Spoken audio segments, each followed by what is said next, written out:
উত্তর ত্রিপুরা জেলার জেলা সদর ধর্মনগর শহরে বিবেকানন্দ সার্ধশতবার্ষিকী ভবনে ৭১তম অখিল ভারত সমবায় সপ্তাহ ২০২৪ উদযাপন উপলক্ষে সমবায় দপ্তর, রাজ্য সরকার ও ত্রিপুরা রাজ্য সমবায় ইউনিয়নের যৌথ উদ্যোগে এই জেলাভিত্তিক আলোচনা চক্রটি অনুষ্ঠিত হয়। অনুষ্ঠানের শুরুতে পতাকা উত্তোলন করা হয়। এরপর প্রদীপ প্রজ্বলনের মাধ্যমে অনুষ্ঠানের শুভ উদ্বোধন করেন উপস্থিত অতিথিবর্গরা।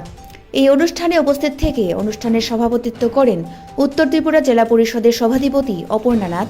এছাড়া উপস্থিত ছিলেন উত্তর জেলার অতিরিক্ত জেলাশাসক বিপ্লব দাস, কালাছড়া আরডি ব্লকের চেয়ারম্যান টিঙ্কু শর্মা, কাঞ্চনপুরের এমডিসি শৈলেন্দ্রনাথ, সমবায় উপনিয়ামক বিজয় কুমার রায়, হিতসাধিনী কোঅপারেটিভ মার্কেটিং সোসাইটি লিমিটেডের চেয়ারম্যান আলোকেশ আদিত্য, ধর্মনগর পুর পরিষদের চেয়ারপারসন মিতালি রানী দাস সহ অন্যান্যরা।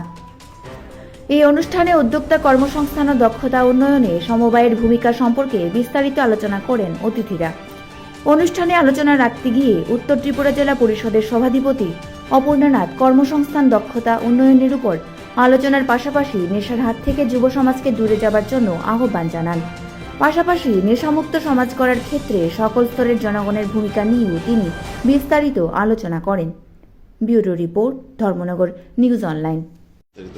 আচ্ছা, আমরা প্রতি বছরের মতো এই বছরও ৭১তম অখিল ভারত সমবায় সপ্তাহ উদযাপন করছি ধর্মনগরের বিবেকানন্দ সার্ধশতবার্ষিকী ভবনে।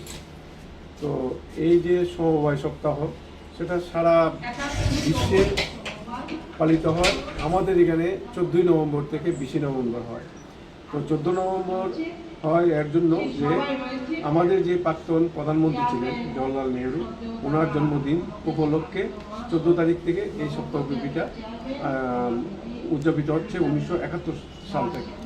তো এখানে আমাদের যে মেইন যে উদ্দেশ্যটা থাকে, যে সমবায় আন্দোলন সম্বন্ধে মানুষকে আরও কীভাবে সচেতন করা যায় এবং সমবায় আন্দোলনকে আরও সামনের দিকে এগিয়ে নেওয়া যায়।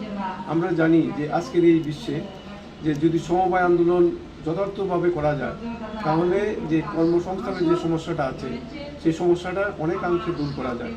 আমাদের ভারতবর্ষে যদি সরকারি সেক্টরগুলি আমরা বাদ দিই, তাহলে সবচেয়ে বেশি কর্মসংস্থান যে প্রতিষ্ঠানটা দিয়েছে সেটা হল সমবায়, বিভিন্ন সমবায় সমিতিগুলি।